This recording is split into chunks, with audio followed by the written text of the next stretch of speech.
Hola chicos, ¿me escuchan? Hola, profe, sí se escucha. Hola, profe. Hola, ¿qué tal? Bueno. ¿Te ponen la camarita?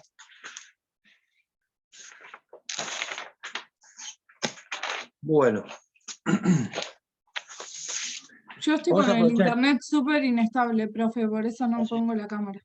Bueno, está bien, está bien. Hola, profesor. Disculpe, ¿tomó asistencia ya? Porque se me cayó también internet y No. tardé en Ahora conectarme. iba a ver Gracias. quiénes estaban. Doctor, yo no puedo poner la cámara, recién estoy esperando a mi abuela, la vine a traer para que le apliquen la segunda dosis de la vacuna, pero voy a escuchar la clase. Perfecto. Bueno, a ver, ¿Bazán está? ¿Bazán? Sí, presente. ¿Bustamante Carpi? Sí, presente. ¿Fabio? Sí. Presente. ¿Janet? ¿Luz? Presente. Presente, profe. Janet y Luz. ¿Zampini? Acá, ¿Magdalena? profe. Bueno. Yo me retiro un ratito, 5:20, pero sigo escuchando. Pero tengo que apagar la cámara porque tengo que llevar a mi hija al médico. Bueno. ¿Magdalena? ¿Macías? ¿Maita? Presente. Maita, presente. ¿Quintero? ¿Ledesma? Presente. ¿Torchelli? ¿César? ¿Reina Castro? ¿Tadeo? Presente, profesor. ¿Villarruel? ¿Donofrio? Presente. ¿Faltó alguien? ¿Faltó nombrar a alguien? Bueno, antes que nada quería hablar de los trabajos prácticos. Sin prejuicio, bueno, aquellos que ya lo vieron, los que yo corregí los temas que di yo, a eso, para que ustedes se ubiquen quién es quién corrigió a quién. Entonces, lo que yo di fue, en esta segunda parte, redargución, tercería y allanamiento. En general están bien, pero bueno, van a haber algunas observaciones. Lo que he notado todavía es que hay errores básicos. Por ejemplo, no individualizar a los demandados en las tercerías. Inicia la tercería y no dicen contra quién. Que el actor y demandado del juicio principal. Señalan la carta de juicio, pero no establecen concretamente el nombre y domicilio real de los demandados. Varios he visto que padecen de ese error. Inclusive algunos ya de los otros escritos, de los otros prácticos, también son errores muy básicos, que ya pensé que no los iba a ver y los sigo viendo. O sea, acá hay tiempo para trabajar, no es una cuestión de falta de tiempo, además. Acá hay algo más, creo que es, o no lo tienen en cuenta ese tipo de cosas, o les parece. Por ejemplo, en uno ofrecía prueba informativa, y ponía prueba informativa a las firmas, y ponía entre paréntesis, bueno, 2 o 3 nombres, y nada más. Es decir, la informativa se pide el oficio para uno, para el otro, y decir para qué se pide oficio, y la tercería era para reconocer la factura, bueno, para que se pida sobre la autenticidad de la factura número tal, de fecha tal, ya. La prueba se ofrece en esos términos. Ofrecer prueba informativa a las entidades que emitan la factura, y no decir cuáles, está mal ofrecida, o sea, no se van a proveer esa prueba. En otro decía, acompaña Poder General de Maldonado S.A., cuyos datos surgen del mismo, en honor a la brevedad. Acá no hay brevedad ninguna. Hay que poner bien todos los datos de la parte. Entonces, esas cositas que parecen pavadas, en realidad son importantes para nosotros, porque eso demuestra que ustedes saben cómo funciona un escrito. Por eso señalo estas son de los que me acuerdo, porque es importante que lo tengan presente. Cuando ustedes ven las devoluciones en los prácticos, se dan cuenta que son detallistas los docentes y señalan esas faltas, y que en un examen pesan, esas faltas pesan. Eso quería dejar claro. O sea, no quería dejarlo pasar porque me parece importante que ustedes tengan en cuenta ese tipo de detalles. Que por ahí ustedes lo toman medio a la ligera, pero en realidad son importantes, porque no decir a quién demando está mal. Por más que hagan una demanda y no dice a quién demando, el escrito está mal. Y falta un nombre y apellido, nada más. Entonces, ¿entiende cuál es el concepto? Todo es importante. Y esos datos, más que nada, cuando hay un artículo específico del 330 que dice qué es lo que tiene que decir la demanda, o qué contenido, cuál es el contenido mínimo de una demanda, no estando cumplido eso, hace que el trabajo se desmerezca. Bueno, dicho esto, entiendo que podemos utilizar esta clase para evacuar algunas consultas o algunas dudas que usted tenga de los trabajos prácticos que hicieron. Profe, Sí. yo antes de que empiece con la clase tengo una duda con el trabajo práctico que hay que entregar hoy, de liquidación. Dos dudas. Bien. Una es Bueno, el tema de la tasa que se utiliza, la tasa pasiva de plazo fijo del Banco Provincia. ¿Es la común o la digital? Porque entiendo que por lo que dice sería la digital, que es un poco más alta que, bastante más alta que la común. sí. Pero estábamos en dudas con eso. Lo que pasa es que este fallo, tengan en cuenta que ya tiene un tiempito, y en ese momento que ya no existía estas dos cuestiones. Entonces, por eso no lo dice el fallo. De todas maneras... que dice, en la sentencia dice que hay una acordada que en los casos de que sea de mayor valor, mientras dure esa acordada, se va a utilizar la tasa de Banco Provincia VIP, algo así, que sería la digital de Home Banking. Por eso pregunto cuál uso. Exacto, la de Home Banking. Usamos la digital entonces. Bien. Y el tema de la carta documento. Sí. ¿Se calculan intereses sobre el monto de la carta documento? Si cuando el juez determina que las costas son a cargo del demandado y no establece una pauta de intereses con relación a los gastos, en principio no correspondería aplicar interés, en principio. Bien. Yo lo puedo hacer como parte actora, practicando una liquidación y determinando un interés. El problema es que yo, al no haber una decisión expresa en la sentencia, no puedo yo inventar un interés. No. Yo necesariamente tendría que haber planteado una aclaratoria contra la sentencia para que el juez establezca qué tasa de interés devengan los gastos. ¿Y el monto de la carta documento? El importe de la carta documento. ¿Pongo el importe que saco de la página del correo oficial del día de hoy? Exactamente, el importe actual. Bien. ¿Y los intereses al día de hoy? Que se entrega el trabajo práctico, al día que se hace el trabajo. Exactamente. Con ese valor compensaría los intereses, ¿no? Porque yo gasté 50, pero ahora vale 100. Es decir, por el costo actual, entonces ya estaríamos un poco compensando la cuestión de los intereses en los gastos. Muchas gracias. Me faltaban algunos detalles para poder entregarlo. Está bien, me parece perfecto y yo espero que vengan más dudas y podamos responder ahora. Así que cualquiera de ustedes pregunten lo que necesiten, más a aquellos que fueron a recuperatoria, y les pedimos por favor que tengan más participación. Quisiera saber cómo anduvieron con los trabajos y qué dudas tienen como para poder evacuar. En relación al último, los demás ya están entregados. O cualquier otro tema que a ustedes les parezca que les quedó duda, alguna cuestión vinculada a uno de los temas que se dieron, no solamente los trabajos prácticos, sino dudas en cuanto a conceptos. Profe, ¿usted va a terminar de corregir los trabajos? ¿Los que quedan para corregir? Sí, me queda interés de lo de liquidación. Liquidación, y me parece que había otro más, pero bueno, no sé, ahora no me acuerdo. Y si quedó por omisión involuntaria, porque acá tengo la lista, y hasta el 13 corregidos, y creo que están todos. Bueno, a ver, escucho preguntas, a ver. No, a mí me generó duda lo mismo, lo de si era la tasa pasiva o la digital o la común. En realidad yo apliqué la común, pero estaría mal, entonces lo corrijo, profe, yo lo había entregado, Bueno, pero... Yo también, yo apliqué la común también, cuando lo hice. Pero, porque la sentencia es del 2015. ¿Saben lo importante de estos chicos de esta liquidación? Es que ustedes puedan discernir no solamente qué tipo de tasa de interés, ¿sí? Que es la que más importa a qué interés devenga el capital.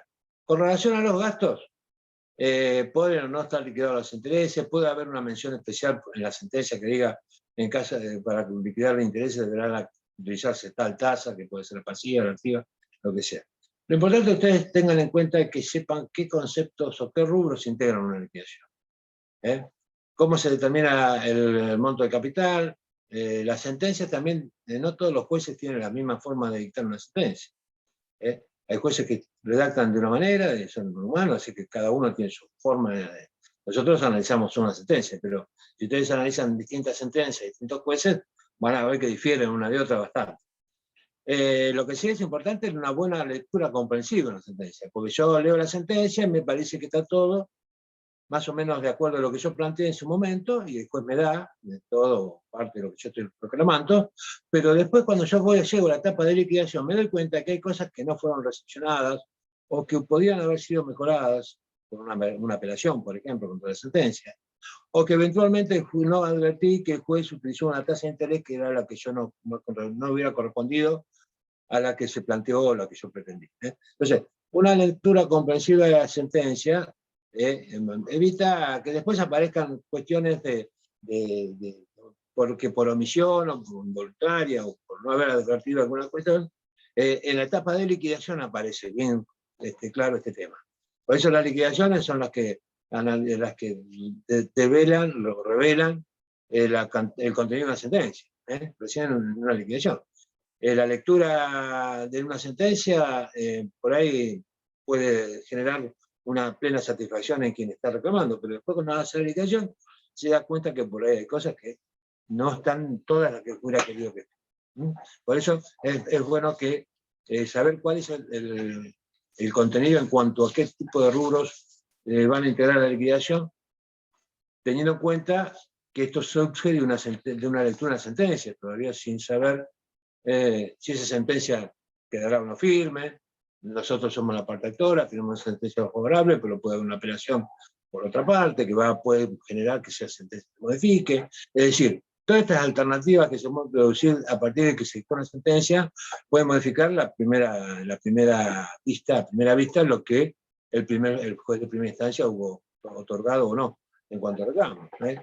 También nos tenemos que parar de la otra parte. Yo estoy por la parte actora y después de una sentencia rechazando mi reclamo.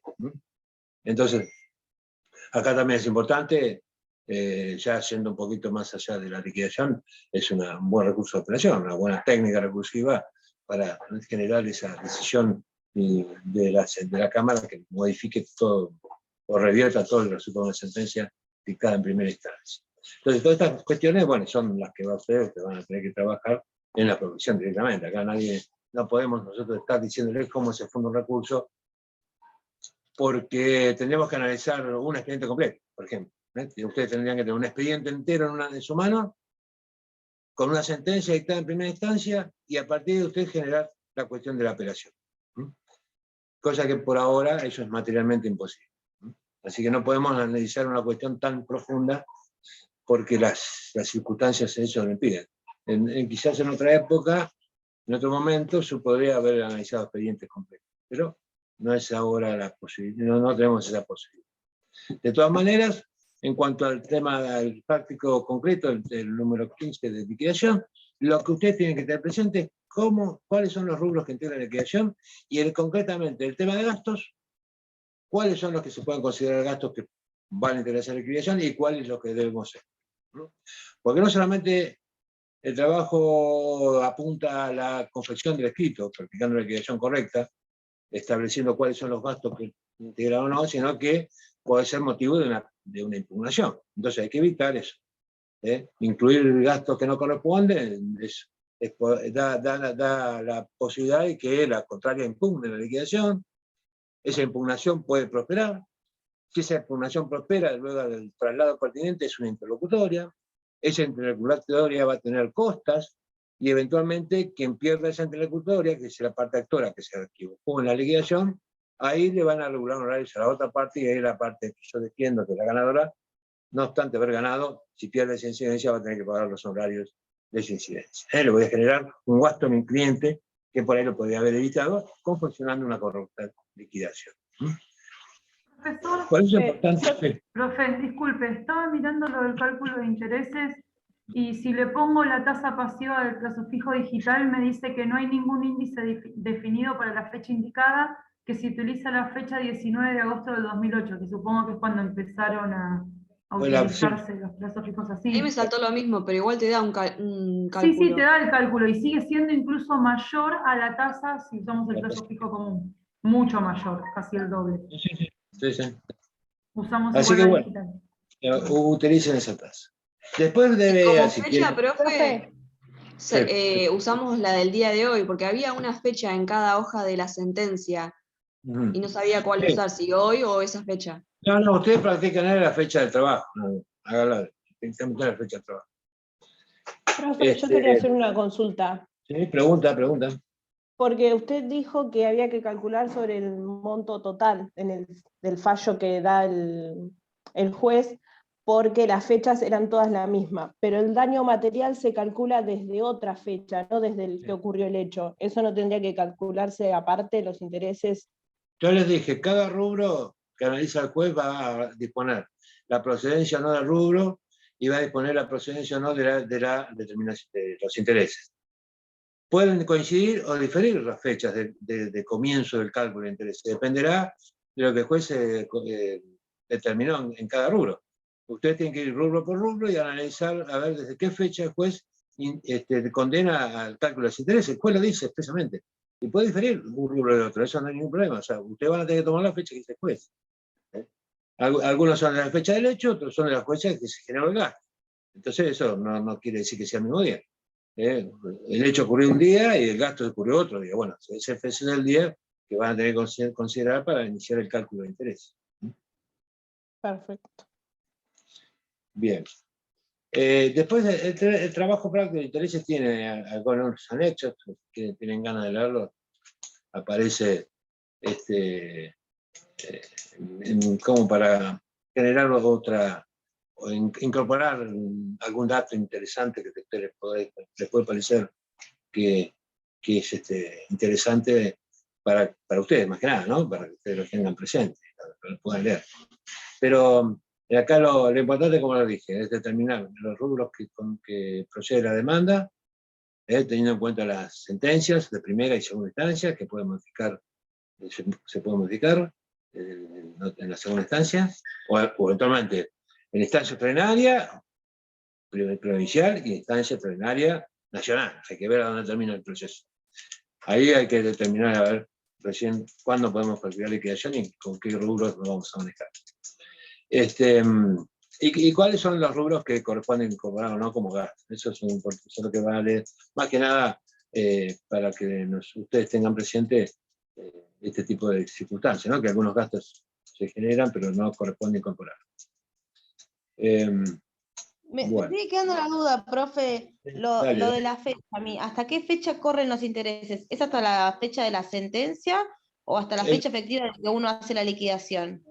No, los intereses corren hasta que se cobre el capital y los intereses. Es decir, ustedes vean, la sentencia va a decir, con malos intereses determinados, fallo, condenando a pagar a fulano una suma de tanta plata, como los intereses determinados los capítulos tal y tal, hasta el efectivo pago. O sea, los intereses se ven hasta el efectivo pago. Nosotros no sabemos cuándo se va a pagar, ni el juez lo sabe, ni la parte actora lo sabe, ni el demandado lo sabe.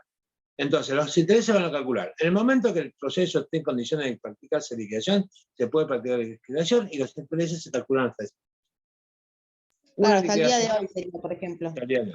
Esa liquidación se aprueba, se manda a intimar a que se pague, no se paga, se ejecuta un bien, se remata, lo que sea, si hay para rematar, se remata, se percibe un monto en la subasta, se cobra el producido de la subasta, el crédito, los intereses y los gastos, y una vez que se percibió esos intereses de la fecha que se aprobó la liquidación, porque se practicaron los intereses, hasta el momento del efectivo pago se puede recalcular ese plazo, los intereses devengados durante ese periodo, para percibir el monto integral, digamos, ¿no? De condena. Es decir, el efectivo pago se produce acá, los intereses se calculan hasta acá, durante ese periodo se puede recalcular intereses. Acuérdense que una liquidación judicial aprobada e intimada su pago, se transforma automáticamente en capital. Y esa suma de capital, que es la liquidación aprobada, devenga intereses de acuerdo a la condena.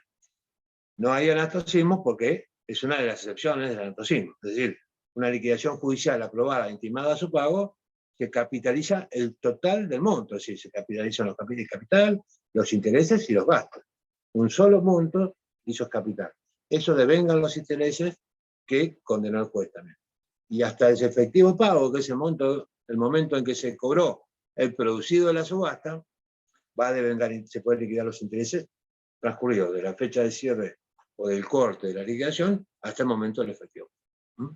Eso va a ser practicar otra nueva liquidación de intereses, traslado, veremos si se impugna, si no se impugna, aprobación, y una vez que se aprobó ese monto, cobrar del producido de la subasta. Es decir, los intereses se devengan hasta el efectivo pago. Ese efectivo pago, en algún momento se determinará cuál es el momento, cuando se cobra. No lo sabemos. Por eso, el corte es el día que yo practique liquidación. Después veremos qué es lo que pasa en el futuro. Mientras, para establecer un monto, tengo que hacer un corte. El corte va a ser el día de la liquidación. Pero no quiere decir que no siga devengando intereses ese capital. ¿Qué más?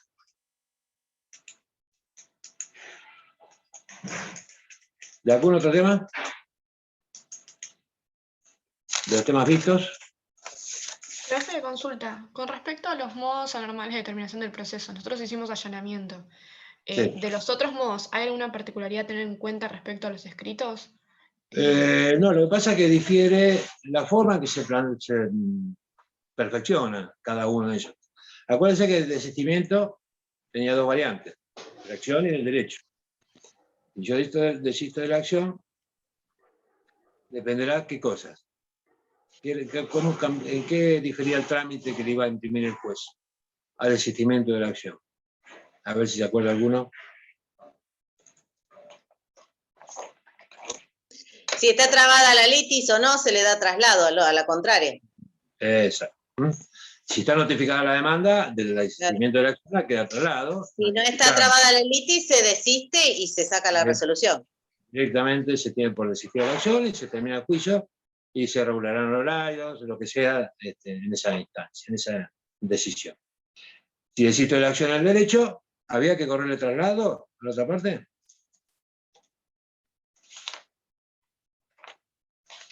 Dependiendo si ya había sido trasladada la demanda o no. Siempre. Cuando hay cuestiones de menores, me parece, no me acuerdo bien. Desistimiento del derecho, artículo 305. En la misma oportunidad, la toma se refiere al artículo 3, el actor podrá desistir del derecho en que fundó la acción. No se requerirá la conformidad del demandado. Fíjense que en el derecho no se requiere la conformidad del demandado. ¿Por qué no se requiere? ¿Qué va a ser la razón? ¿Qué les parece a ustedes? En cualquier estado del proceso puede existir el derecho del actor y no se va a requerir la conformidad del demandado. ¿Por qué en un caso sí y en otro caso no? A ver, es cuestión de razonamiento, nada más. Porque el Acá actor no hay interpuso la demanda, la pretensión contra el demandado. Pero ¿por qué cuando yo desisto de la acción? Vamos a empezar por el principio. Me dice el código, usted si desiste de la acción antes de notificar la demanda, no hay ningún problema, se detiene por desistir. Si usted desiste de la acción, notificar la demanda, hay que correr el traslado. Y si se lo opone el otro, no se puede tener por desistir del juicio. ¿Y por qué en el derecho, de esté notificada o no esté notificada la demanda, no hay que escuchar a la contraria? Porque dispones de la pretensión, sos el actor, o sea. Siempre es el actor el que desiste.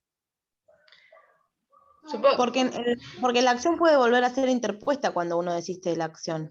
Entonces hay que avisarle al demandado que posiblemente en el futuro lo pueden llegar a volver a demandar.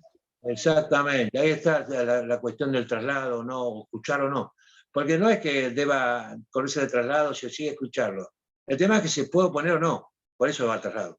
Porque si opone, el juicio sigue hasta terminar. Que puede ser que el actor le dé la razón o no, pero es muy probable que si el actor desiste de la acción, notificar la demanda, es porque advierte realmente que ha cometido un error en el planteo. Y es muy probable que el demandado se oponga a que se tenga por desistir porque él quiere tener una sentencia absolutoria y llegar a una sentencia que no lo condena a él a hacer algo. lo que sea que esté reclamando. En cuanto al desistimiento del derecho, eso impide que se vuelva a iniciar la acción, o se replantea la acción. Entonces ya el demandado, si desiste en el derecho, ya está. No tiene por qué oponerse, porque ya él nunca más le van a reclamar nada con relación a esa cuestión que se estaba ventilando en ese proceso. Entonces, en una cuestión de desistimiento, tanto de la acción, del derecho, estemos donde estemos, en qué estado estamos, una vez que se configura el desistimiento, con el consentimiento del demandado, el juez dicta una resolución donde tiene el actor por desistido de la acción. Y eventualmente, si hay honorarios, si hay profesionales actuando, se regularán honorarios. Se aplicarán las normas de las costas, artículo 73, dice que las costas siempre son a cargo de quien desiste de un proceso, salvo acuerdo de partes. Bueno, eso también integrará la decisión del juez. Pero no hay una decisión distinta en cuanto a cómo resuelve el juez el desistimiento con el allanamiento. La transacción y la conciliación tiene otro condimento. ¿Por qué? Porque acá hay un acuerdo que arriba las partes. La conciliación es cuando el juez convoca a las partes, por ejemplo, una audiencia, y se logra el acuerdo con la intervención del juez. Acá el juez concilia. Y el acuerdo puede ser, si hay un reclamo de suma de dinero, establecer el monto reclamado, se lo reconoce al actor y que el demandado acepta, la forma de pago, en cuotas, si venga intereses, qué tipo de interés, el lugar de pago, en caso de incumplimiento, la mora, bla, bla, bla. Eso puede integrar un acuerdo celebrado entre las partes. Cuando está interviniendo el juez en el acuerdo, se llama conciliación. Y eso se homologa por parte del juez, y en caso de incumplimiento se ejecuta ese acuerdo, como si fuera una sentencia. El juez dicta una sentencia, queda firme, si no se cumple la condena, se ejecuta una sentencia, por el trámite de ejecución de sentencia. El acuerdo homologado es una sentencia que se ejecuta por ese mismo plano. En la transacción, si bien el resultado es el mismo, la forma en que se materializa es la presentación de las partes ante el juez, en un escrito. Ahí es cuando ellos solicitan la homologación, ¿o no? Donde ambas partes se ponen de acuerdo en cuanto al monto, la forma de pago, los intereses, qué pasa cuando no paga, los intereses por mora, el incumplimiento y demás, se lo someten a consideración del juez, y el juez sí entiende que el acuerdo es perfectible, porque son cuestiones que son transables por las partes, que no hay cuestiones de fondo, y si intervienen menores, tendrá intervención la asesora de menores, no hay nada que imponga aceptar el acuerdo. El juez dicta una resolución también homologando ese acuerdo. Igual que en la conciliación, en la transacción también homologa. Y en caso de incumplimiento, se ejecuta también por el trámite de ejecución de sentencia. Tanto en la conciliación como en la transacción, es como si el juez dicta una sentencia. Dan por finalizado el juicio, y en caso de incumplimiento se ejecuta. En el desistimiento se termina el juicio, y en la caducidad, por supuesto, si la demanda se declara la caducidad, pues el juicio también se termina, ¿no? Pero bueno, como ven, cada una de esas, si bien el efecto final es igual en todo, porque termina el proceso, cada uno tiene alguna diferencia en cuanto a si la posibilidad de continuar o no. En los acuerdos, conciliación y transacción homologado, ante ningún incumplimiento, el juicio va a seguir ante la falta de cumplimiento del acuerdo. En el desistimiento, en la caducidad, ahí se termina el juicio. Por lo menos ese juicio se termina ahí. No hay más trámites posteriores. No sé si respondo a la pregunta. Sí, sí. Profe, le hago una pregunta. Ay, perdón, Sofía. Sí, sí. No, teniendo en cuenta que no hicimos escrito de todos los tipos de modos anormales de terminación del proceso, ¿puede ser que sí tengamos que hacer, o que más bien se refieran las preguntas a los modos de los que no hicimos, por ejemplo, el desistimiento que no hicimos un escrito? Bueno, si ustedes les dicen, normalmente, hasta ahora, bueno, aquellos que han pasado también por el examen mediante el sistema por medio del campus, como se hizo el año pasado. En todos los trabajos que se proyectaron, de los cuales ya les comenté que ustedes le asignan aleatoriamente, el sistema le asigna uno, es una cuestión vinculada a un reclamo judicial, en cuanto a qué tipo de demanda que hacer, cuál sería el reclamo, canalizaría el reclamo, cuáles serían los rubros que integran el reclamo, legitimado activo, legitimado pasivo, el objeto cuál sería. Y después 2 o 3 preguntas vinculadas a ese tema o de otro tema. Pero ya más para contestar, no es para redactar nada. Y todos los trabajos, todas las preguntas que se hicieron, en cuanto al trabajo en sí, fueron redactar demandas, más que nada demandas. No hay, nunca se pidió que se redactara un acuerdo, ni un escrito desistiendo. Pero de todas maneras... Claro, esa era la pregunta. De todas maneras, si ustedes tienen el concepto del instituto, el desistimiento, por ejemplo, no nos tenemos que olvidar que el escrito es un escrito cualquiera. Presentación, y no difiere de cualquier otro escrito en cuanto a la forma en que se debe presentar. Yo voy a decir quién soy, y el punto del desistimiento va a decir, bueno, que o si soy apoderado o soy patrocinante, bueno, que vengo en el tipo de forma a desistir de la presente acción, solicitando se tenga presente y en los términos del artículo 309, 306, no me acuerdo del artículo de él, solicito que se tenga por 305, se tenga por desistido de la presente acción, solicitándose el regulo del salario del abogado a la parte actora en el mínimo de ley. Por ejemplo, se puede conformarse la justicia. Ese es el escrito, no hay nada más. Y si desisto de la acción y del derecho, pongo desisto de las 2 cosas. Y si desisto de la acción y hay traslado, yo solicito que pruebe traslado de ley, se haga lugar el desistimiento popular. No, tampoco es el escrito, es como decir, bueno, ¿qué pongo? Eso hay que poner más. Sí, entiendo, profe. Gracias. Pero normalmente fueron siempre trabajos de redactar una demanda contradictoria. Hicieron una acción, qué tipo de acción y cuál sería el reclamo. ¿Algo más? A mí se me confunde, profe, me tengo que estudiar bien las teorías, pero para darme cuenta bien cuándo es una tercería de dominio y cuándo es una tercería de mejor derecho. Bueno, para que vos no tengas esa duda, ¿cómo vos lo debías? Bueno, ante un caso dado, ¿qué es lo que yo voy a reclamar? ¿Que soy dueño o que tengo que cobrar antes que otro? Esa es la pregunta que tenés que hacer. Si yo tengo que demostrar que soy dueño, es de dominio. Si tengo que demostrar que tengo un derecho a cobrar antes que otro, es de mejor derecho. La única particularidad es el tema del boleto compraventa. El que adquirió es por boleto y si tiene todos los requisitos que la jurisprudencia te exige para que ese boleto tenga validez ante un embargo, la diferencia, ¿por qué? Porque tiene que ser de mejor derecho, aunque estamos cuestionando el dominio, ¿no? Pero porque no tiene no tiene otra forma de canalizarse, porque procesalmente no está previsto.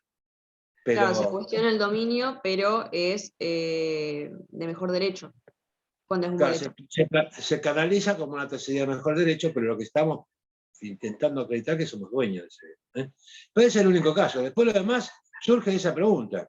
¿Qué tengo que acreditar? ¿Si soy el dueño o si tengo el derecho a cobrar antes que otro? Y ahí, a partir de ahí, ya tenés que la respuesta. Los hechos te van dando a vos los elementos como para vos poder definirlo, sin que te produzca una duda en cuanto a ver qué tipo de tercería voy. Vas a tener claro los hechos en cuanto te digan, no, mire, usted embargó un inmueble, usted se enteró que un bien embargado por usted aparece embargado en otro proceso. Usted es el primer embargante, el segundo embargante va a subastarlo. ¿Qué tengo que hacer? Bueno, ahí no voy a discutir el dominio de los bienes, porque no son míos. Yo embargué bienes de un tercero, y el otro también embargó bienes de un tercero. Entonces vamos a ver quién cobra primero. Bueno, y ahí ya digo, vamos por la de mejor derecho. Fíjense, las normas del código son claras. Dice, la tercera de dominio, se discute el dominio, el mejor derecho, el derecho a cobrar antes. Ya no hay mucho para dudar. Pero antes de dudar, la pregunta que yo me hago es esa. ¿Yo qué voy a discutir en este planteo? ¿Si soy el dueño o si tengo derecho a cobrar antes. Y bueno, de la consigna te va a surgir clara la pauta como para que vos decidas. Bien, gracias. ¿Qué más? ¿Qué más? ¿Alguna otra preguntita? ¿Alguna otra duda? Porque quiero hacer referencia a una cuestión muy importante que son el tema de honorarios, que ha generado algunos revuelos en la cursada de las demás docentes. No es para que se me asusten, pero sí lo que quiero hacer referencia a 2 o 3 puntos con relación a los honorarios. Primero, dejar sentado que como abogados que van a hacer, independientemente si van a cumplir alguna función pública en algún momento, alguien, pero la mayoría seguramente va a tratar de intentar ejercer la profesión en forma liberal. Los horarios es básicamente lo que le va a dar de comer. Entonces, es muy importante que tengan presente este tema. Lo van a ver acá, lo van a ver en la práctica 2 seguramente. Yo cuando estaba en la 2 también dábamos temas de horarios, porque también reviste una parte importante de lo que es la formación del abogado, porque es lo que le va a dar el sustento para vivir. Más que nada que ahora se ha reformado la ley, la 8904, que del año 77 ha sido reformada por la ley 14967, que es del 2017, que básicamente mantiene el articulado de la ley anterior, pero incorpora cosas que fueron producto de modificaciones que se iban, o de cuestiones que se fueron planteando y se resolvieron jurisprudencialmente, y que ahora la nueva normativa los resuelve. Básicamente el articulado es el mismo que el decreto anterior, pero incorporando modificaciones bastante importantes en algunos puntos. ¿Qué es lo importante acá? Bueno, primero, que se le reconoce el carácter, por ejemplo, el carácter alimentario de la honoraria. Fíjense.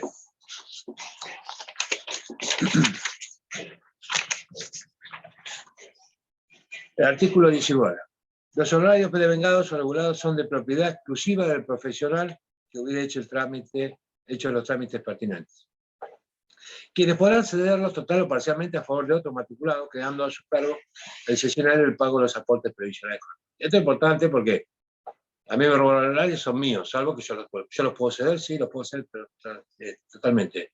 Pero los aportes, esos aportes previsionales y fiscales son para mí. El otro va a cobrar los honorarios, pero los aportes los hago a mi nombre. Es decir, ese aporte que genera el cobro honorario, que ustedes saben que los honorarios, cuando el juez condena a pagar los honorarios, más aporte de ley. Entonces se pagan 1.000 pesos honorarios y el aporte de ley, que es el 10% a cargo del abogado, que lo retiene de esos 1.000. En los juicios contradictorios el 10% a cargo de la parte que paga honorarios, es decir, el condenado en costa paga 1.000 más el 10%, y de esos 1.000, el abogado paga el 10% a su cargo para aporte previsional y a ingresos brutos. El 3,5% de ingresos.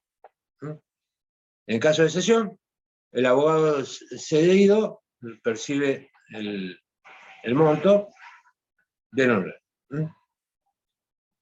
Fíjense el segundo punto del artículo 19. Por su carácter alimentario, solo serán embargables hasta el 20% del monto a percibir. Acá aparece esta novedad que no estaba en la ley anterior, pero sí fue producto de la jurisprudencia que determinó que los honorarios revisten carácter alimentario para el abogado. Porque sí, es el que le da de comer. Entonces, acá está expresamente reconocido en la ley. Por lo tanto, si es alimentario, tienen límites en cuanto a su embargabilidad, por ejemplo, hasta el monto de hasta el 20% del valor del monto a percibir. Si la regulación no supera el mínimo vital inmóvil, es inembargable. Entonces acá es importante tener un precedente. Esa es una de las modificaciones que fueron producto de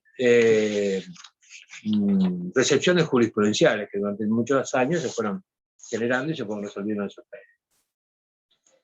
Otra novedad que el honorario se va a expresar en el monto, en su equivalente al IUS, es decir, cuando el juez va a regular horarios, en el caso concreto del trabajo práctico es cuando se practica una liquidación y se aprueba la liquidación, esa va a ser la base regulatoria. Sobre eso va a regular honorarios. Pero antes el juez analizaba, determinaba que el valor que va a fijar como honorario y le ponía un monto. 1.000 pesos, 2.000 pesos, 3.000 pesos. Hoy, el valor que se va a fijar en la resolución que establece el honorario va a ser, se regulan los honorarios del doctor fulano de tal en la suma de 3.000 pesos, equivalentes a 3 IUS, por ejemplo, 7 IUS, lo que sea. ¿Por qué se fija el monto en IUS al momento de regular horarios? Porque eso se va a mantener fijo, ese monto en IUS, hasta el momento en que se perciban los horarios. Es decir, 7 IUS hoy, 7 IUS, el valor al arancelario está a 1.797 pesos. 2.630, Bueno, tengo dos. Valor IUS, tengo de la ley 8904 y la ley anterior, la ley actual. El artículo 9 de la 14967, al 1 de marzo, del 1 de marzo al 30 de junio de este año, la Corte, que es la que fija el valor del IUS, lo estableció en 2.630 pesos. El IUS honorario es el que se aplicaba para la ley anterior, que está en 1.797, que es distinto al IUS previsional, por anticipo, que se lo fija la Caja de Abogados, que está hoy en 9.50. Bueno, el juez dice, se regula los honorarios del doctor fulano de tal, la suma de tantos pesos equivalente a 7 IUS. Cuando el abogado cobre sus honorarios de ese juicio, que puede ser dentro de una semana, puede ser dentro de 15 meses, de 3 años, se le va a mantener ese valor de IUS, al valor que salga dentro de 3 años. O sea, hoy por hoy está en 2.630, dentro de 3 años estará en 5.000, 6.000, 7.000 pesos. Entonces van a ser 7 IUS de 7.000, no 7 IUS de 2.600. Entonces, con eso se evita de la desvalorización que puede generarse el hecho que se fija un honorario en pesos hoy y se cobra dentro de 3 años. Dentro de 3 años va a cobrar 7 IUS al valor del IUS que estará dentro de 3 años. Es una manera de mantener el monto. Eso también es una modificación que introduce esta ley. El mínimo del artículo 22. Con prescindencia del contenido económico del asunto, la regulación o los profesionales de cada parte no podrá ser inferior a 7 IUS. Es decir, ninguna regulación puede ser inferior a 7 IUS. Esto es cuando hablamos de un proceso concluido en su totalidad. Y sacamos la cuenta, 7 IUS a 2.600, ¿cuánto estamos? ¿Cuánto más o menos es? A ver, alguno que tenga una maquinita. ¿Verdad?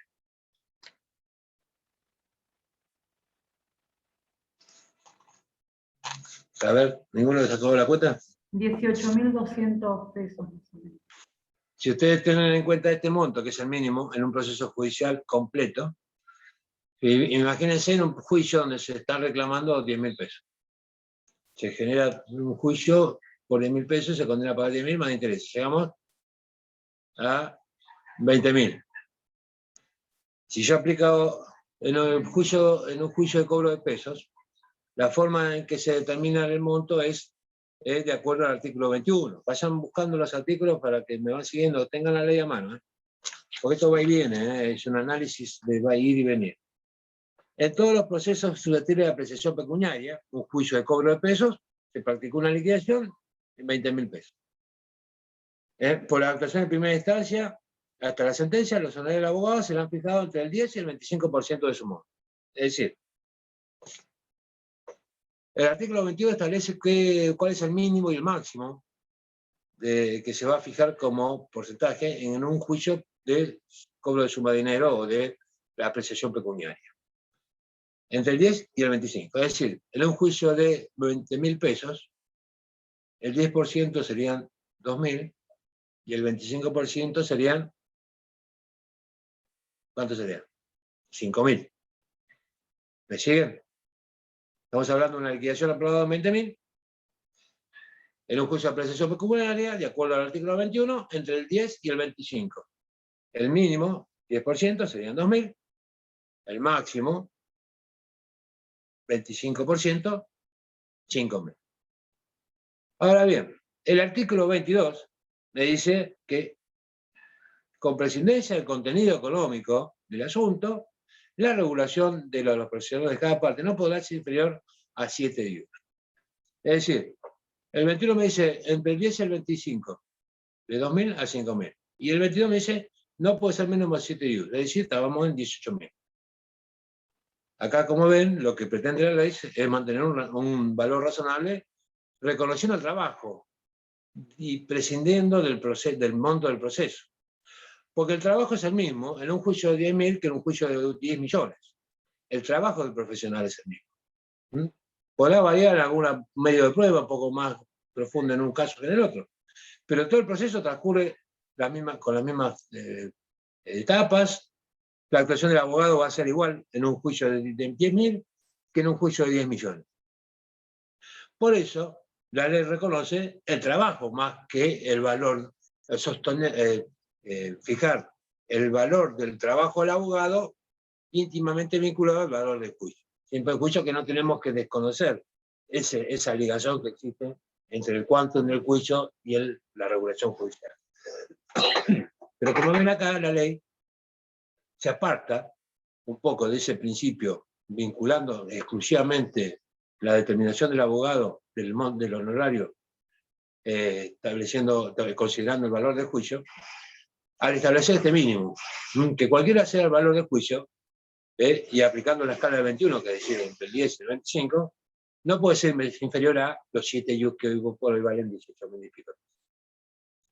Y dice que casi más del honorario que el monto del juicio. Pero esto es lo que garantiza que la actividad del profesional se reconozca en cuanto a al trabajo en sí, y no sujetarlo todo al valor del proceso. Si el proceso es de 10 millones, seguramente le van a considerar entre el 10 y el 25 de 10 millones. El mínimo del 7 IU desaparece. Pero cuando estamos hablando de montos muy, muy, muy bajos, donde la remuneración del abogado va a ser escasa, porque después de estar liquidando 3 años para llegar a un juicio de 20.000 pesos, le regulan 2.000, y también en un juicio de 10 millones, le regulan, también trabaja 10 años, pero ahí le van a regular bien, está supeditado al monto del juicio, perfecto, pero el trabajo en sí es el mismo. Entonces, con este caso se garantiza un poco el reconocimiento de la labor del abogado. Otra particularidad que trae esta reforma del artículo de la ley nueva es que antes se consideraba que cuando se rechazaba la demanda se tomaba como base obligatoria el monto reclamado. El artículo 23 del 8904 decía que cuando fuera íntegramente desestimada la demanda, se tendrá por valor del pleito en el corte de la misma, actualizado al momento de la sentencia. Lo que pasa es que, como no hay actualizaciones de precisión monetaria, era el monto de la demanda. El nuevo artículo 23 establece el cobro de pesos.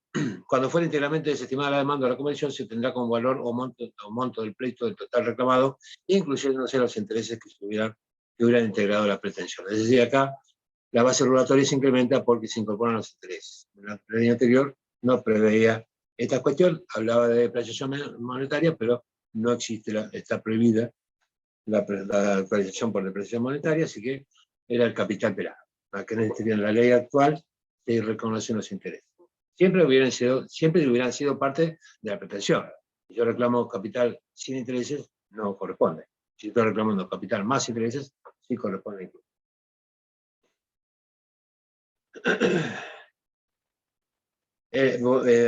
Volviendo un poquito a los modos anormales de la terminación de un proceso. Artículo 25. La cuantía del asunto, a los fines arancelarios, será el total reclamado en la demanda o recomendación, incluyendo intereses, o el valor de los bienes comprometidos, en caso teniendo en cuenta la etapa. En los supuestos de transacción, conciliación, la regulación de honorarios se practicará sobre el monto total que resulte la misma. Dicha base no será oponible a los profesionales, solo será oponible a los profesionales que intervienen. Acá está la gran reforma. El artículo 25 de la ley anterior no decía nada que pasaba cuando había una transacción o conciliación con relación a los profesionales que intervinieron en el proceso, pero no participaron del acuerdo.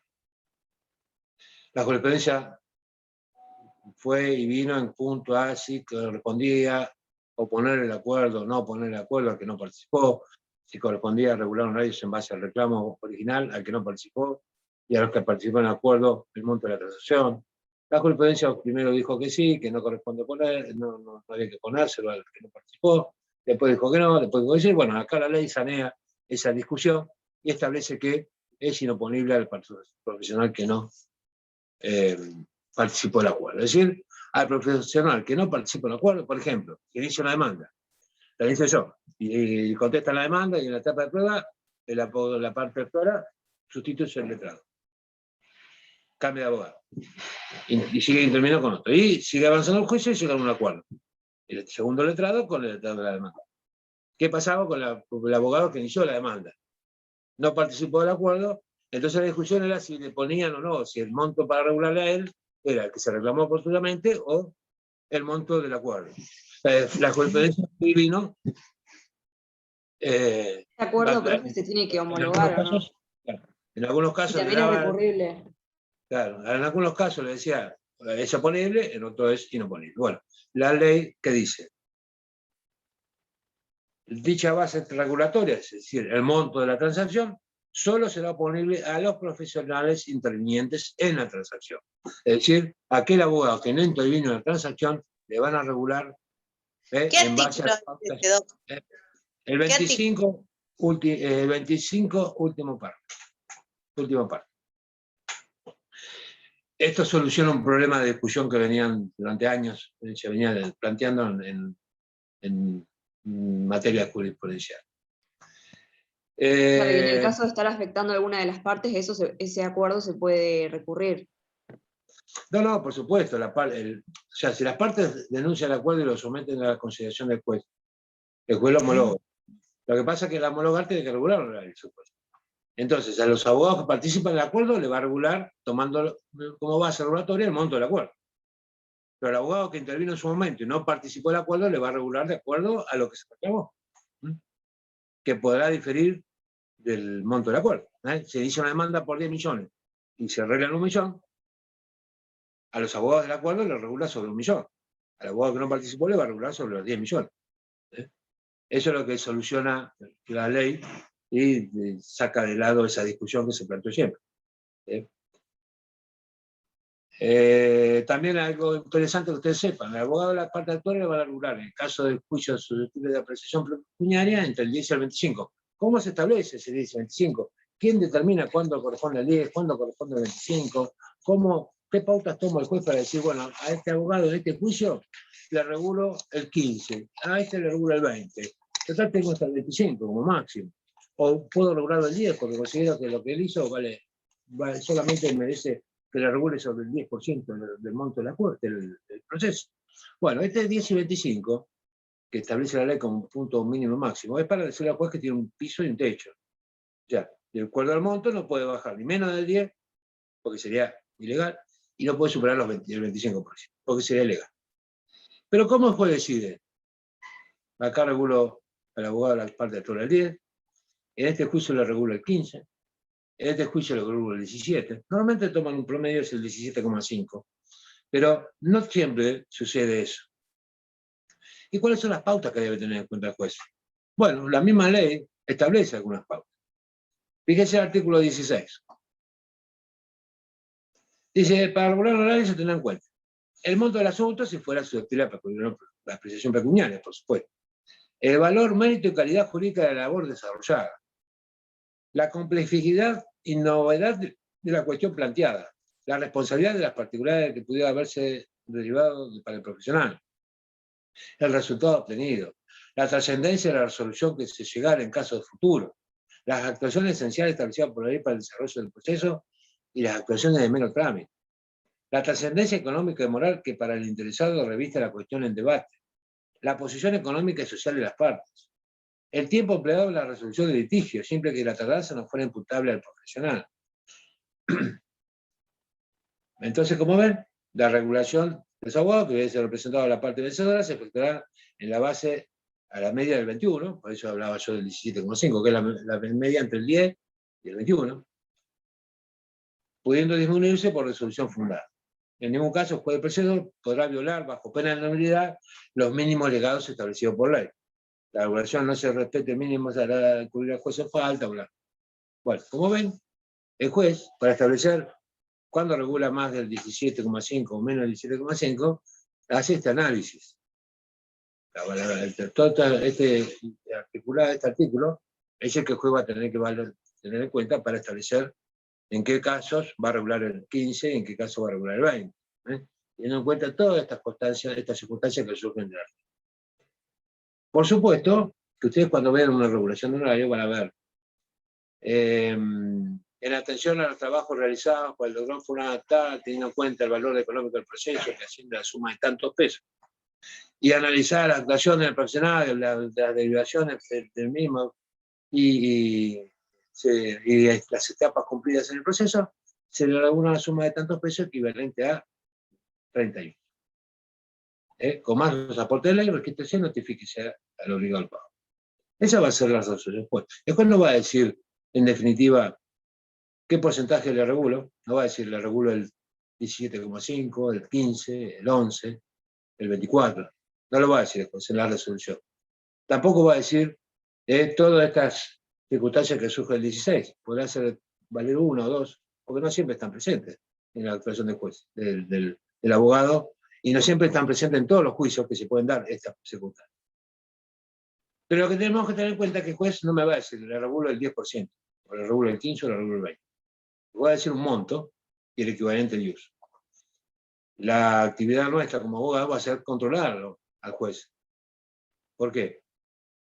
Porque yo tengo que determinar fehacientemente si, que si en base al monto del proceso, de 100.000 pesos, y el monto que me regula el juez es menor al 10% o superior al 25%, a establecer si estamos entre el piso y el techo, y además, si el juez me regula el 10, el 11, el 15, el 18, yo puedo sacar ese cálculo, hacer el cálculo, que ese monto honorario, qué porcentaje representa del monto del juicio.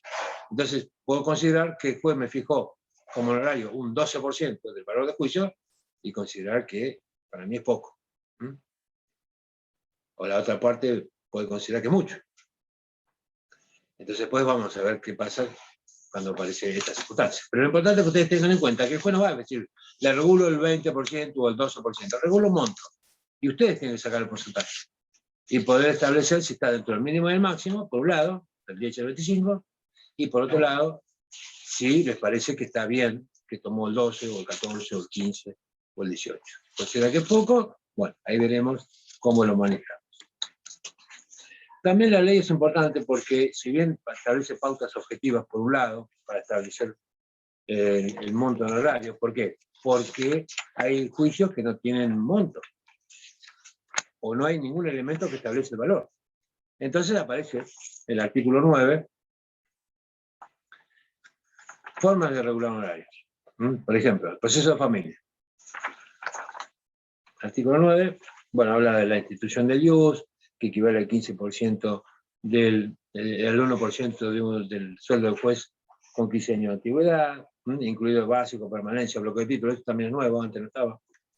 Y acá el ius tiene un componente bastante interesante, porque no siempre se bonifican todas estas cuestiones. Ahora se puede establecer un valor. Pero básicamente, quien define cuál es el valor del ius es la Corte. Nadie más que ella es la que establece. Pero una vez que establece, que determina cómo se establece el valor del ius, dice, proceso de familia a honorarios mínimos de asuntos no se refiere a la apreciación pecuniaria. Divorcio, 41. Entonces va estableciendo por ius. Divorcio, nulidad de matrimonio, 81, proceso voluntario, 21, y así va estableciendo ius. Cuando no hay monto, y más que nada las cuestiones de familia. Distinto es, por ejemplo, un divorcio, la etapa personal, diríamos, de la iniciación hasta la sentencia, y después la etapa de liquidación de bienes, que eso sí, hay bienes que integran la sociedad conyugal, entonces ahí tenemos valores como para establecer el monto de honorario. O sea, la regulación de honorario en un divorcio de un abogado, habiendo bienes, va a ser dos. Una para la etapa personal, que es el divorcio, que son los 40 ius, o en el caso, 40 ius, y habiendo bienes se va a regularlos por los 40 ius, la etapa de divorcio, y por la etapa de liquidación, va a tener su propia regulación judicial que está basada en el valor de los bienes que integran la sociedad conyugal. Entonces, en los casos que son asuntos que no tienen precisión pecuniaria, los ius manejan la forma que se regula. Esto va a decir, en un divorcio, 40 ius, hoy vale 2.630, bueno, 40 por 2.630 está, que equivale a 41. Así va a regular en un divorcio. Pero en los otros casos, va a establecer el monto entre el 10 y el 25. Y ahí veremos nosotros si nos conformamos o no con ese porcentaje que fue. ¿El monto en pesos, profe? ¿Qué? No, ¿Qué que va a pasa? establecer el monto en pesos. Establece, dice, el regulo son el doctor Masi en la suma de 10.000 pesos que equivalen a 7 ius. Entonces ese ius se va a mantener fijo siempre. Dentro de 3 años esos 10.000 pesos van a diferir, porque el valor del ius también se modifica. Sí, Entonces dentro de 17 años van a ser 3 veces más o 4 veces más, de acuerdo a lo que valga el ius. Pero sí se tiene que establecer el monto en pesos para que, dividido por el valor del ius, te dé el monto en ius. Va a decir, Perfecto. hoy va a decir, regulo 10.000 que equivalen a 10. Entonces le decía que la ley establece la forma de regular horarios, principios generales, cuando no hay apreciación pecuniaria, algunas circunstancias vinculadas a la forma en que se deben considerar los trabajos. Por ejemplo, el artículo 30, fíjense, los trabajos escritos notoriamente inoficiosos no serán considerados a los efectos de la regulación del horario, en tanto y en cuanto sean así declarados en resolución judicial debidamente fundada. Es decir, acá puede haber presentaciones que no sirven para nada. Y el juez no tiene por qué regular por cada escrito que presente el abogado. Porque hay escritos que son improcedentes, que no ayudaron al avance del proceso. Entonces los consideran oficiosos. Entonces sobre eso no va a ser, por ejemplo, por supuesto, va a ser referencia en la resolución cuando regula el horario que existen presentaciones inoficiosas y que no van a ser considerados para determinar el honorario. Entonces ahí puede establecer, no, en vez de regular el 17, lo regula el 15. Porque hay mucha presentación que no sirvieron para nada. Entonces le decía, establece pautas generales y después aparece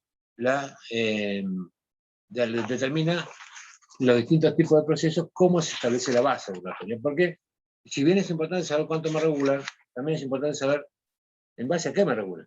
Ya sabemos que los procesos de la apreciación pecuniaria, el monto de la liquidación aprobada, cuando analizábamos la sentencia el otro día, veíamos el contenido de la sentencia, que si contenía intereses, debía diferirse el monto final hasta el momento de practicarse la liquidación. Acá hay una norma similar, artículo 51, aún sin petición del interesado, al dictarse sentencia, se regularán en su equivalente al ius arancelario los honorarios de los profesionales participantes del proceso. Sobre la base se aplicará el porcentaje correspondiente y su resultado se transformará en cantidad arancelaria. Entonces acá dice, acá está el mecanismo. A tal efecto, sobre la base regulatoria se aplicará el porcentual correspondiente, es decir, del 10 al 25, y su resultado se transformará en la cantidad de ius arancelario vigente al momento de su regulación. Entre el 10 y el 25, fija el monto en ius, y el monto en pesos y su equivalente en ius. Cuando la condena incluye el pago de intereses, frutos, multas y otros accesorios, se diferirá el auto regulatorio, dejándose constancia de ello en la sentencia definitiva hasta la oportunidad en que se quede firme la liquidación respectiva. Acá el artículo 51 establece que la base regulatoria va a ser la liquidación cuando la condena integre, además de capital, otros intereses, gastos, etc. Por eso hablábamos el otro día de la liquidación, que es la base regulatoria. En estos casos, necesariamente tenemos que ir a la liquidación. Cuando no estamos hablando de bienes de juicios sobre la protección pecuniaria, la misma ley se encarga de establecer algunas pautas. Por ejemplo, artículo 27. El monto de los juicios se determinará.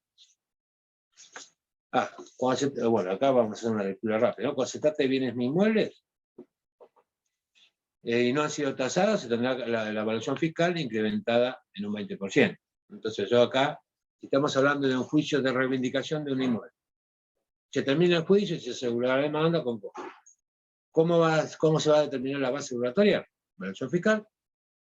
Vamos a tener que pedir un informe a ARBA para que informe cuál es la evaluación fiscal de ese inmueble, actualizado. y sobre eso se le agrega un 20%. Eso va a ser la base del relator. A partir de ahí se aplica la norma del 21, del 10 al 25. ¿no? Y ahí se termina el monto del horario. Bueno, acá da una pauta cuando no aparece esta determinación fiscal del valor. Habrá que tasarlo con un tasador, se adicionará un tasador, se establecerá por tasación del monto, y sobre el monto de tasación se establecerá la base regulatoria. Cuando el abogado considera inapropiado el valor fiscal, dice, no, este bien vale más, porque acá estaba evaluado sobre un baldío y resulta que hay una casa de 3 pisos. Bueno, el abogado va a tener que estimar el valor, se sustanciará, se dará traslado, se fijará el menor monto horario, en definitiva que el juez resuelva, ¿no? En caso que no haya una evaluación fiscal o no haya una tasación. Fíjense, sobre bienes muebles, se aplicará lo anterior. Sobre el cobro de suma de dinero, es la liquidación. Los créditos, de acuerdo al monto del crédito. Si estamos en título de renta de acciones, valor de las rentas. Establecimientos comerciales, el activo menos el pasivo. Bueno, acá el 27 es su producto, el valor de la propiedad reducido en el 50%. Hay un montón de procesos. Fíjense que el 28 también es importante, porque habla de las formas en que se divide un proceso, las etapas. ¿Por qué es importante? Porque el abogado puede haber actuado en la primera etapa, en la segunda etapa, en la primera, la segunda y no la tercera, en las 3 etapas o en la tercera. Por eso es importante establecer las etapas, porque el juez puede dividir la regulación de los distintos abogados que actuaron en un proceso por la misma parte en las distintas etapas. Entonces, a los efectos de la regulación de horarios, los escritos se clasifican en procesos ordinarios. Demanda, contestación y contestaciones. Demanda, recomendación y contestaciones, una etapa. Actuación de la prueba, segunda etapa. Diligencia posterior a la terminación del juicio, tercera etapa.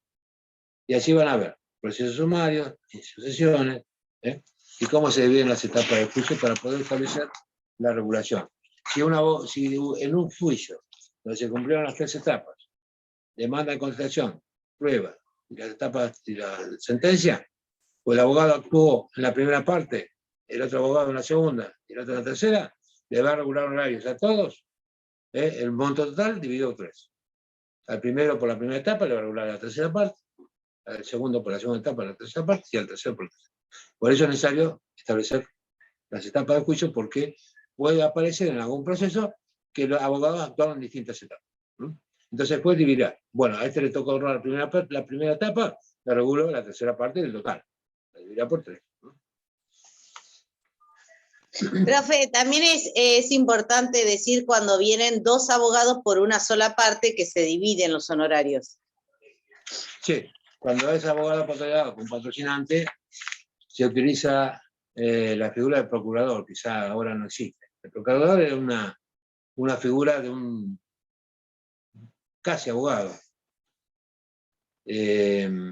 Cuando hablamos de procuradores, que ya en la actualidad no existen, el procurador era un casi abogado que estudiaba materias procesales únicamente, no de fondo. Entonces se dedicaba a hacer toda la actividad procesal, que era la actuación del abogado en tribunal. Hacía la procuración. Lo que se llama hacer la procuración deriva de esa palabra del procurador, que era el que hacía la actividad del campo. La tarea de escritos, confeccionar escritos, ir a tribunales, presentarlos, retirarlos, hacer todo el trabajo de campo del abogado. Porque solamente tenía aprobadas materias procesales, no materias de fondo. No podía actuar como abogado porque no tenía conocimiento, o sea, no estaba preparado para, sin perjuicio que en la práctica podía hacerlo, su matrícula habilitante no lo permitía actuar solo en un proceso judicial. Siempre tenía que estar patrocinado, porque necesitaba un abogado por supuesto, con el título de abogado para que pudiera actuar junto con el procurador. Entonces la ley establecía que cuando estaba con abogado y procurador, al procurador se regulaba el 50% del monto que se le regulaba al abogado. Es decir, si actuaba el abogado y procurador, de ese monto que correspondía, después va a establecer entre el 25 al 17, y del 17 el 50% para el abogado, le va a regular al abogado, y el 50% el mismo concepto de honorarios al procurador. Cuando ahora la parte actúa con dos abogados, es decir, con un abogado apoderado y un patrocinante, se considera que el patrocinante es el abogado que es el que dirige técnicamente el proceso. Entonces al patrocinante le van a regular el doble que el abogado apoderado. ¿Por qué? Porque se supone que si el abogado apoderado necesita la asistencia de un profesional que lo patrocine, el que hace el trabajo más importante es el patrocinante. Entonces, cuando aparece esta circunstancia, que un abogado que es apoderado con un patrocinante, no es el patrocinante de la parte, sino que patrocina al abogado. Por eso se considera que la actuación del patrocinante, en este caso, nada más, no generalicen, solamente cuando un abogado patrocina a otro abogado apoderado, el que realmente merece la regulación más importante es el patrocinante. Porque se considera que la asistencia que le prestó al apoderado es el que le facilita al apoderado hacer ese juicio. Si no, no lo hubiera hecho mal. Entonces, en este caso, actúan dos abogados, uno apoderado y otro patrocinante. Cuando se regulan horarios, van a ver que al abogado patrocinante le van a regular el doble que al abogado del apoderado. ¿Y qué pasa con el abogado del demandado? Cuando estamos hablando de regulación de horarios. Siempre hablamos del abogado de la parte gananciosa, que se va a regular del 10 al 25, en caso de juicio susceptible de apreciación pecuniaria, conforme al artículo 21. Pero ¿qué pasa con el abogado del demandado? ¿Cómo se lo regula? ¿Cuánto se regula? ¿Cómo se establece su monto y demás? Bueno, el artículo 26 establece, en la segunda parte, los honorarios del profesional de la parte que pierda el pleito, total o parcialmente, se fijarán tomando en cuenta las escalas correspondientes a la índole del proceso, conforme al artículo 16, ¿se acuerdan? Ese que establecía un montón de pautas para después valorar la actuación de voz, no pudiendo superar el 70% de la regulación del vencedor.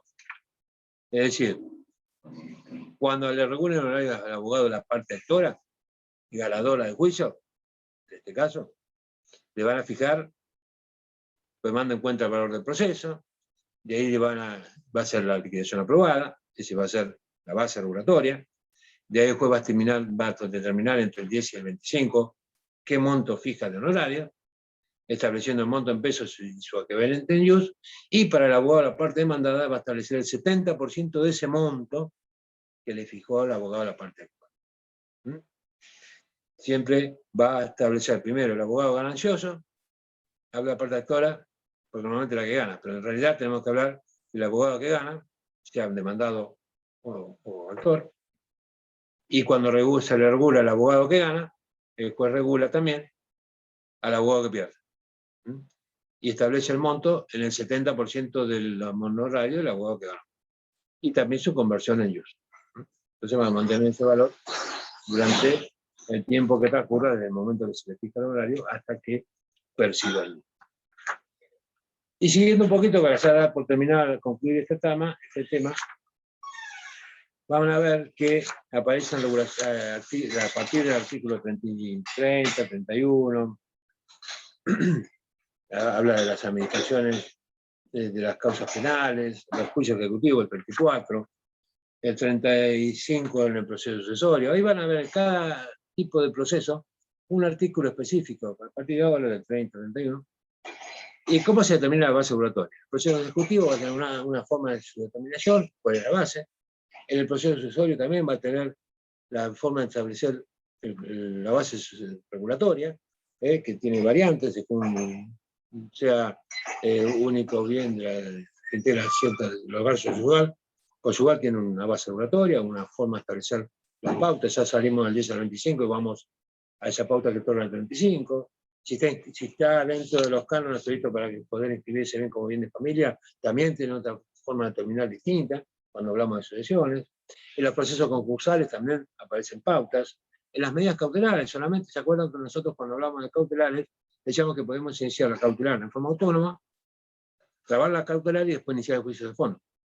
Cuando se inicia la cautelar en forma autónoma, establece que en las medidas cautelares se regularán sobre el monto del que se tiene que asegurar y se aplicará un tercio de la escala del 21. Entonces acá se establecerá el valor del monto cautelado, y 1/3 de la escala del 21, es aquella que iba del 10 al 25. Ahí sobre eso se va a regular horarios. Acciones posesoras, artículo 38. Artículo 39, alimentos. Artículo 40, desalojo. Artículo 41, ejecución de horarios.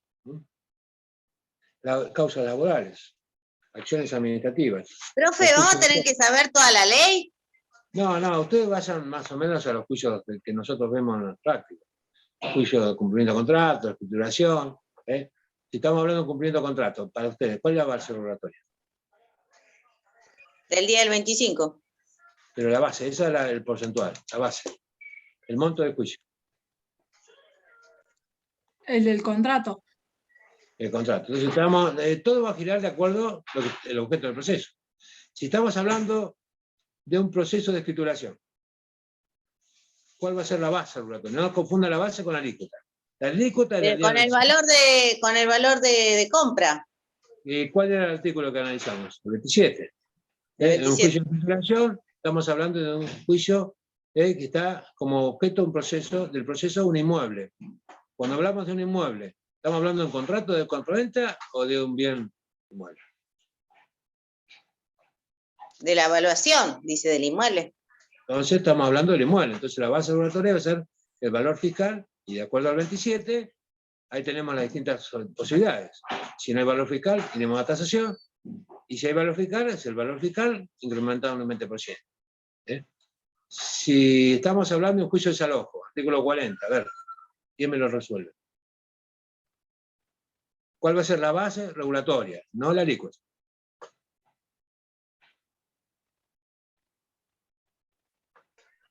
El valor del inmueble. A ver el artículo 40, ¿qué lo hizo? Tengo acá. Dice los alquileres a 2 años. Tomando como base, ahí está. La respuesta está en el mismo artículo. En los procesos de desalojo se fijarán los honorarios de acuerdo a la escala del 21, esa es la alícuota, del 10 al 25, tomando como base los alquileres 2 años o el plazo contractual cuando fuera mayor. Es decir, el monto del alquiler por 2 años, por 24. Y si por 3 años, por 36. Esa es la base regulatoria. La norma te lo dice, tomándose como base. Y también hace referencia a la alícuota, artículo 21, del 10 al 25. Después puedo explicar, entre el 10 y el 25, cuál es el monto. Pero la base se determina aplicando los alquileres. ¿Qué pasa si no hay alquileres? Habrá que hacer una tasación. Los procesos de alimentos, por ejemplo, artículo 39. Se fijará tomándose como base, ¿qué? A ver. La cuota por 24. Exactamente. Entonces, ¿se comprende el concepto de base regulatoria? Ustedes cuando analizan el objeto... Sí, se entiende, profe. Cuando analicen, para que tomen una pauta fija. Cuando ustedes analicen el objeto del juicio, ahí tienen que establecer cuál es sobre la cuestión que estamos litigando. Entonces, a partir de ahí, ustedes tienen que establecer que ese juicio, en el momento que se regula el honorario, se va a tener en cuenta la norma que se aplique a esa cuestión que se está discutiendo. Si estamos hablando de daños y perjuicios por un choque, no estamos hablando del valor de un auto. Estamos reclamando el monto de las reparaciones. Entonces, cuando estamos hablando de un choque, lo que va a dar la pauta regulatoria es el quantum que surge de una sentencia condenatoria a pagar los distintos rubros que integran la condena en base a los daños reclamados. Entonces, no estamos hablando de un auto. Si yo estoy hablando de un auto, estoy en una compraventa de un auto y eventualmente estoy pretendiendo el cumplimiento de esa compraventa. Entonces, sí, ahí el valor del auto será el que establece la base regulatoria. Pero siempre analicemos el objeto del juicio para poder establecer después cuál será la forma en que se va a determinar el monto de mis honorarios. Y siempre hago hincapié en esto. No nos olvidemos que eso es lo que a ustedes les va a dar de comer en el futuro. Así que es muy importante que lo tengan presente. Y poder controlar que cuando el juez establece la base regulatoria sea la correcta. ¿Okay? Cuando el juez dice, condena a fulano de tal a otorgar la escritura, bla, bla, bla. Difiero la regulación de honorarios, artículo 40. Me mete el artículo de los desalojos. Y yo le voy a decir, no, señor, Acá no estamos hablando de desalojo, estamos hablando de un juicio de titulación. La base regulatoria no va a ser el alquiler de 24 meses. Va a ser el valor del fiscal del inmueble a incrementar un 20%. Eso lo tengo que plantear en ese momento. Porque si lo planteo después, ya está, porque quedó firme la sentencia. ¿Se entiende? La importancia de una lectura comprensiva de la sentencia. ¿Eh? Que yo estoy reclamando el desalojo y me van a regular sobre el desalojo, el artículo 40. Y estoy reclamando la escrituración del bien, estoy reclamando el bien. Si estoy iniciando un juicio de reivindicación, también estoy reclamando el bien. Y no me puede regular un horario en base a un contrato de locación. ¿Mm? Entonces, esto es importante y reitero, y como iniciamos viendo un poco el inicio de esta charla, la lectura comprensiva de la sentencia es integral. Yo tengo que leerla en todos sus aspectos. Porque si el juez se equivoca en la sentencia y queda firme, después es muy difícil cambiar eso. Es casi imposible. ¿Mm? Porque la forma de modificar una sentencia es recurriéndola. Y si yo no la recurro, estoy desistiendo de ese recurso y esa posibilidad que me permite la ley modificar una sentencia, y por lo tanto estoy consintiendo la sentencia. Y después no me puedo quejar de lo que consentí. ¿Mm? ¿Se comprende? Bueno, así es como usted tiene que analizar una sentencia. En forma integral y en todos sus aspectos.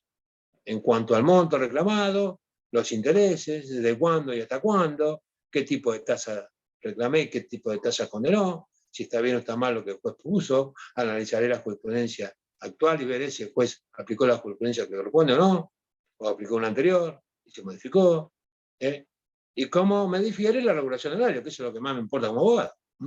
Si me cita una norma que no corresponde, eso lo tengo que tener presente siempre.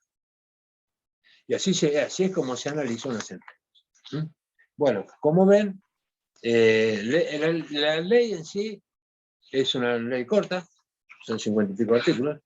Léala, téngala presente, manéjenla, aprendan a manejarla, aprendan a diferenciar cuando estamos ante una cuestión que no tiene forma de determinar un valor económico, no tiene poder establecer como un elemento objetivo una base regulatoria. Bueno, vamos a tener que ir a los IUS, en el artículo 9. Pero eso es importante que ustedes los tengan como manejándolo. Y otro tema que puede aparecer como una pregunta es si se pueden apelar o no. Como le decía, el juez me aplica el 12, y para mí es poco. Yo creo que me merezco una mejor regulación. Un 20, un 25, un 12, un 14, un 15, un 18, lo que sea. Entonces, ¿puedo solucionar eso? Sí. Podría articular una apelación contra la que establece el monto de mi horario. Yo como abogado puedo apelarla. Una cuestión de ética, si soy apoderado, tengo que apelar por altos en nombre de mi mandante y por bajos en mi nombre. Eso lo dice el Código de Ética de los abogados. Cuando actúan como apoderado, que apelan los honorarios por bajo, tienen que apelar por alto también el nombre de su mandante. La parte actora, la parte gananciosa podrá decir que es bajo, apelará por bajos. La parte condenada podrá decir que son altos y apelará por altos, perdón. Puede limitarse la apelación a decir, considero baja la regulación, interpongo recurso de apelación, solicito que se conceda, nos termina el artículo 50 y, a ver, que lo vamos a citar bien la norma, porque si no, podemos generar un problema. Artículo 54. 54, ¿no?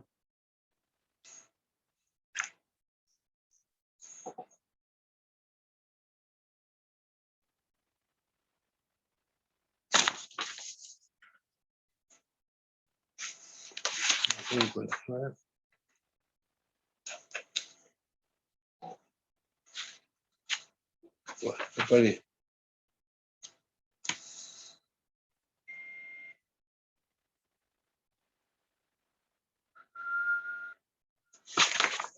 A ver. El 57 habla de... 57, eso. El 56, no, estaba confundido, porque el 56 dice que no son apelables las resoluciones que pongan diligencia probatoria para la determinación del horario. Es decir, si acá un abogado se considera que no considera adecuada la base regulatoria, esas diligencias tendientes a determinar la base regulatoria no son susceptibles de regulación del horario. Eso es lo que dice el 56. Y el 57 establece: las regulaciones del horario serán apelables dentro del término de 5 días, pudiendo fundarse solo en el mismo acto de deducir el recurso y sin sustanciarse su fundamento. En todos los casos, la alzada resolverá el recurso dentro de los 10 días de recibo de pie. Es decir, dentro de los 5 días de qué?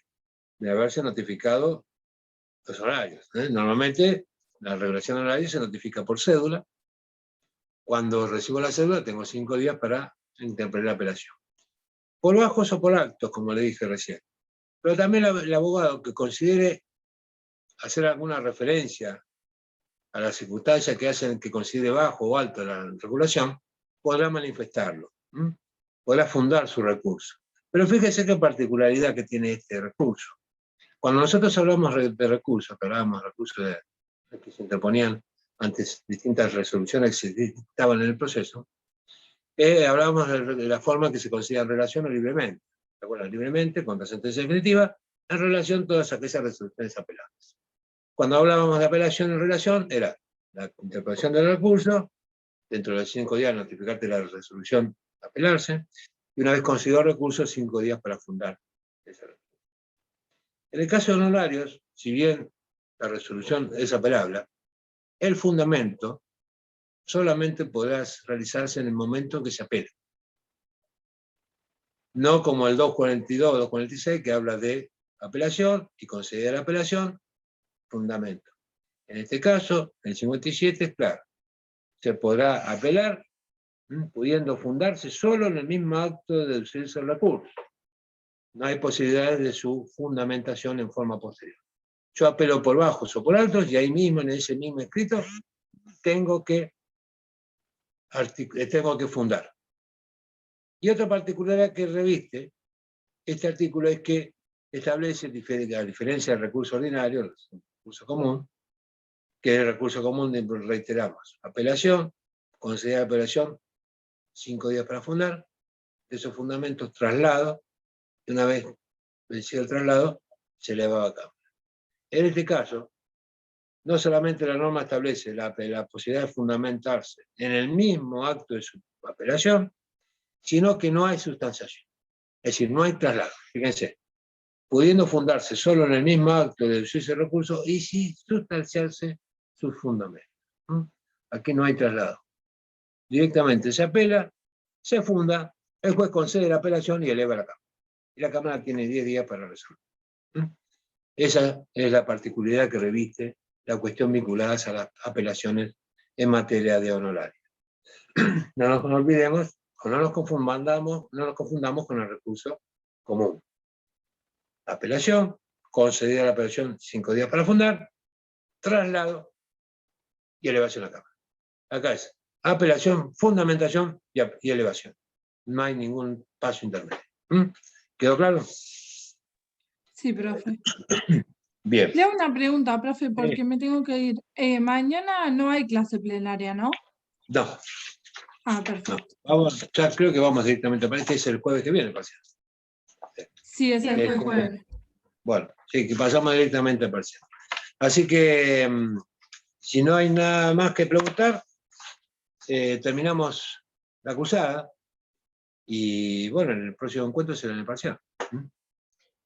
Bueno, profe, Bueno, gracias. profe, un gusto, gracias. ¿Qué toma asistencia? Gracias, profe. Voy a tratar de Muchas apagar, gracias, profesor. voy a tratar de apagar el Zoom. Sí, que no porque quiere. da otra vuelta. Sí, voy a ver si lo encuentro, porque yo pensando que atendiendo ya estaba, pero veo que no. Bueno, chicos, nos vemos y suerte en el parcial, ¿eh? Nos vemos. Muchas gracias. Gracias. Gracias, Adiós. profesor. Gracias, hasta luego.